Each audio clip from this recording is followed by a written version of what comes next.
What is up, YouTube? Welcome back to the Chance Bishop Show for episode 76 of our MLB The Show 22 Philadelphia Phillies franchise mode. Here we are at the 2028 All-Star Game. We're bringing us some updates on our series. Juan Soto has 370 career home runs, but guys, we're at episode 76 of this series. I like to use these episodes as kind of like an update on like how the series is going, at least for this first bit during the home run derby. You know, kind of where the series is trending, if it's trending upwards, trending downwards. I mean, in theory, if I look at the views, the series is trending very well upwards, and there's been a lot of hype, I guess, behind the series. You know, I'm going to flex my double-digit views here, but we're getting like 20, 25 plus views a video, which for me was, you know, this channel, that's a lot of views. You know, I'm sorry I'm not like a bigger YouTuber that gets like thousands of views a video, but it seems like the series is trending upwards, at least when it comes to views. It's getting steady views every episode that comes out. But we're also at episode 76. You know, this, you know, at least I'd say I'm voicing it over. It's the 30th, the MLB The Show 23 cover athletes getting announced today on January 30th. But I'd say we have probably about 30-ish episodes left of this series before it's time to switch over to the show 23.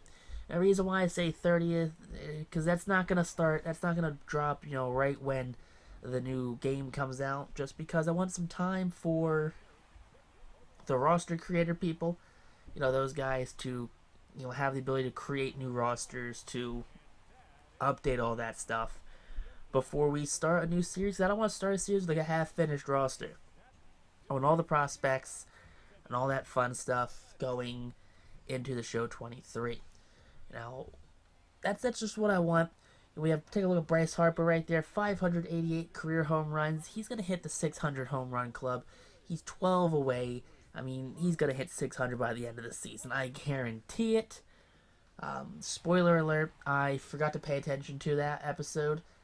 For that one, we accidentally sim past it, and I did not pay attention to when he actually hits 600. So, spoiler alert, he hit 600 this season. He does not get a 600th career home run episode, though. I do apologize about that one. That is entirely my fault. I wasn't paying attention. We were simming and played a game, and I realized, oh, Jesus, he's at, like, I don't know what he ended the season at, but he ended over 600 when we played the game. And because we played the game and we don't have a backup save file from the All-Star game, it's just kind of like, there it is. But I'd say, like I was saying, like about 30-ish episodes left. I'd say we had probably about an episode 104 to 108 on the series. Just calling it there, as I feel like that's a good place to round off. You know, we have a lot of players on this team, and just kind of see like where they end up in their careers, if they finish in Philadelphia, if we have to cut ties with any of them, stuff like that. You know, just to kind of see how all of these players just like what their stats are. But I've had a lot of fun making this series, and it's sad to see this series go from, you know, episode 1 to now it's 76, and hopefully for another like 30 or so, 32-ish episodes. It's gonna be a fun journey, and I honestly can't wait for it to happen. You know, this series overall has been a blast. I know I just said that, just repeating myself, honestly, but it's how I feel honestly about this series. It's been one of my most favorite series I've ever made. It's, you know, I've made Philly series in the past, and I've had series that were, I don't know how long, they were 40, 50 some episodes, and we got through like a year, 2 years, 2.5 years, some of the episodes. You know, they weren't great series or, you know, or anything really. They were just kind of really bad series. And that's kind of just, I don't know. I think it shows like the growth of my ability to be like, hey, let's create content that's actually enjoyable and watchable, and not just, you know, let's be honest, there's some series where I've definitely just cranked the sliders up, hit a bunch of home runs, and called it a day. Like, oh yeah, we won this game 24-0 because we had our sliders cranked all the way up. Yeah, I mean, not enjoyable content on YouTube. Let's be honest. But that's just me, honestly, because I wanted to make a better series. So it's like, all right, let's find some actual sliders. Let's work on it. I think we've had ourselves a good series overall. You know, we've had wins, we've had losses, we've had just games where, you know, we had a perfect game in one episode. You know, Andrew Painter had a major league debut and he pitched a perfect game. Dude just came out dealing. You know, we've had no hitters robbed in the ninth inning with 2 outs. We've had the AI lock up on us and go into an animation, which cost us a no hitter in the postseason as well with Julio Rodriguez. It's just been one of those. It's been a fun series, and it's been like, hey, let's keep the series going. Let's have as much fun as possible these next 30 or so episodes, as we look to, you know, just keep it moving, keep it grooving, and just have fun. You know, and have fun doing what we've been doing on the channel so far. But I don't know. Yeah, I'm still thinking of what teams we want to do for MLB The Show 23. You gotta think, hey, the game hasn't been announced yet. I mean, it's just barely been announced by now. You know, why are we talking about The Show 23? Let's finish up this series first. It's alright, this series, we're wrapping up this series sooner rather than later. And we're in the process of thinking, alright, where do we want to go? Where do we want to be next year? You know, because I love Philly. I'm a Philly fan. You know, you know, born and raised Philadelphia Phillies fan. Part of the reason why we've done so many Phillies series, why our one Mariners series just kind of flopped out. I didn't have the same fun playing it. But I think for the channel to grow, I think I need to spread out, do a new team, and just kind of work out from there and just keep it moving, keep expanding, you know, reach out and just make different, make, you know, make franchise content, but make it with different teams, different players, and just keep it interesting, keep it fresh, keep it new, use different players, different teams, you know, different challenges because of it.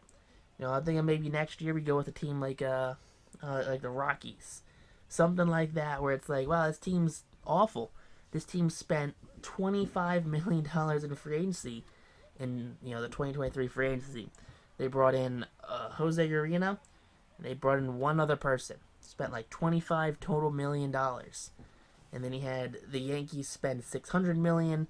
You had the Mets spend $500 million. You had the Phillies and the Padres both spend over $400 million. It's like you get stuff like that. It's like, hey, maybe we pick that team that spent literal pennies, opposed to every other team. They bring in Chris Bryant for no reason after trading away Nolan and not re-signing Trevor. It's, I don't know. We're thinking about stuff like that, but you know, we'll wrap up the home run derby right now. Kyle Lewis is your home run derby participant, your home run derby winner. I'd say chilling out here with the Texas Rangers. So it looks like they got a left fielder finally. But coming into the All-Star weekend, we have the All-Star game, guys. And let's just see who's made the team. Bobby Witt Jr., that's a big name right there in baseball. Everyone likes the name Bobby Witt Jr. You know, he's just like a young, flashy third baseman for the Royals. And he's just come out and he's the guy. He does what he needs to do. He rocks a mullet, which I'm pretty sure everyone in Kansas City loves the people that rock a mullet. That's just me personally thinking that, you know, if you have the confidence to rock a mullet, you gotta do it for a team like the Royals. That's where you're like, yep, that's the dude. That's the dude right there rocking a mullet. But we're getting ready to get to this All-Star game. I hope the show 23 fixes it where it says 2022 All-Star game. Because I don't think it said that in MLB The Show's past. I think it actually said the actual year.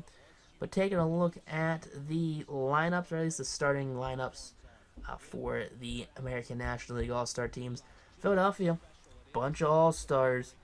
You know, a bunch of people in the outfield, bunch of people in the infield. You got Roki Sasaki, Alec Bohm, Bryce Harper. I think we got a couple other outfielders out there. But for the American League, they're sending out Tarek Skubal, 19 starts, 8-5, a 2.49 ERA, 133 innings pitched, 113 hits allowed, a .97 whip, 17 walks to 117 strikeouts. Where is that with our pitchers? Why are we having Aaron Nola have like 80 walks a season This guy's got 17 at the All-Star break. Juan Soto leads off the game with a single right there. Hits against the shift right there. Now Alec Bohm up in the 2-hole. Bohm, he lines out to the third baseman right there for out number 1. Bryce Harper in the 3-hole. Ground ball, that's going to be grounded to the shortstop. Flip to second baseman, over to first in time as the double play ends the inning. Texas gets out of danger. For the National League, Roki Sasaki's on the mound. 19 starts, 9-1 to 3.01 ERA. 131 innings pitched. 122 hits allowed, 126 whip, 44 walks to 136 strikeouts. Like, why does Roki Sasaki have more than double the amount of walks as Tarek Skubal? That's my question. First batter he faces, though, fly ball to right field. Soto gives chase, and Soto makes the catch along the right field foul pole. Not the right field foul line. J.P. Crawford up, former Philly, grounds out to current Philly Alec Bohm with the second out here in the inning. 2 up, 2 down now for the American League as Sasaki takes on Vlad Guerrero, who swings and misses at 99 down the chute as 1, 2, 3 go the American League. Julio's up, and Julio grounds this one to the shortstop, who goes to first base in time for the first out. Hate to see that for Julio. Now back to Sasaki, who strikes out the leadoff man here in the top bottom of the second inning. Second punch out of the game for Roki. Now up comes Ron Acuna Jr., who swings, sends that one to right center field. That one's back. Soto giving chase. Soto settling, and Soto catching. 2 up, 2 down now here in the inning. As Sasaki working with a 1-0 lead. Takes on Austin Meadows with a full count. Swing and a miss, and that one's going to end the inning. 1, 2, 3 go the American League. 6 up, 6 down as Sasaki does his job here in the first 2 frames. Juan Soto here on top of the third, 2-2 count. Swing and a miss on the inside cutter. Hate to see that one right there. Out comes Andrew Painter. Painter 20 starts, 13-4. 123 innings pitched, a 3.22 whip ERA. 152 walks, 40 strikeouts, 265, 216 righties versus lefties split. First batter up, Mike Trout, Hall of Famer. Swings that one, hit to center field. Julio's settling, and Julio will catch that one for out number 1. Painter gets the first player he faces to fly out to center field. Out comes Francisco Mejia. Mejia sends that one to right field and caught on the line by Juan Soto. 7 up, 8 down now. Bobby Witt Jr. in the 9-hole. Swing and a miss. 9 up, 9 down for the Phillies starters as they are holding the American League hostage. Alec Bohm leads off the 4th with a strikeout. Looking, you hate to see that right there. Tough call. Bryce Harper up, and Harper swings on the outside fastball for the second out of the inning here in the 4th. Now Logan Gilbert, he's a tough cookie to crack. Julio, he sees through it, draws a walk. Former teammate Julio Rodriguez, he's seen Logan pitch. He knows what his junk pitches are. Juan Soto here at the top of the 6th, then Soto with the runner on first, sends that one deep to right, and that one way out of here, off of the scoreboard. That's going to be, I guess, he has 37 home runs coming into the All-Star break. But yeah, 37 total home runs on the season so far for Juan Soto. The National League, little fist bump right there. You like to see that, don't you? That is a home run for Juan Soto. Alec Bohm up now after getting the National League a 3-0 lead. Strikes out, swing on the outside pitch, throw to first to complete the out. 1 out now for Bryce Harper. Full count, and Harper connects, and Harper sends that one deep to right field. That one's back at the wall, looking up and gone. Just missing the second deck right there. Out of that bottom row, Harper's got 28 home runs coming into the All-Star festivities. You like to see that right there for the veteran outfielder. How he's a DH, dude, just an absolute monster offensively. Don't even play him in the field. Doesn't have to run, doesn't have to do nothing. Just get up there, swing the bat. Julio up, 2-1 count, and Julio sends that 2-seam fastball to center field. That one's back at the track and caught. Warning track power for Julio there. As the Phillies, though, as I guess National League Phillies, have a 4-0 lead. Out comes Josh Hader in 34 appearances on the season. He's 26 for 9 saves, 30 innings pitched, a 3.52 ERA, 45 strikeouts, 12 walks. Right, he's batting 257. Let's bang 261 against the Haterade. So Josh Hader out here just to wrap up the bottom of the 9th inning with no one, I guess, gets the first out via the punch out. It's a 4-0 lead, so there's not a save opportunity here for Hader, but he just wants to get in there and show what he's got. Next batter up flies out to left field. That's 2 away now here in the inning. And Josh Hader 1 out away from locking down the All-Star game. And a swing and a miss right there on the inside fastball. And that's going to do it right there. The National League takes out the American League a final score of 4-0. Thanks in part to the Philadelphia Phillies offense right there. A couple home runs from that Phillies squad. The pitching was astounding. And there you go. 2 hits allowed. I guess 2 hits for the American League All-Stars. Got embarrassed by that pitching. Loss goes to Scuba. Win goes to Sasaki. And Sasaki also gets player of the game. 2 innings pitched, 3 punch-outs. If you like to see that, text on YouTube, though. Peace out, rock on, stay super classy. Ourselves a great day. Catch you on next episode of our Phillies franchise.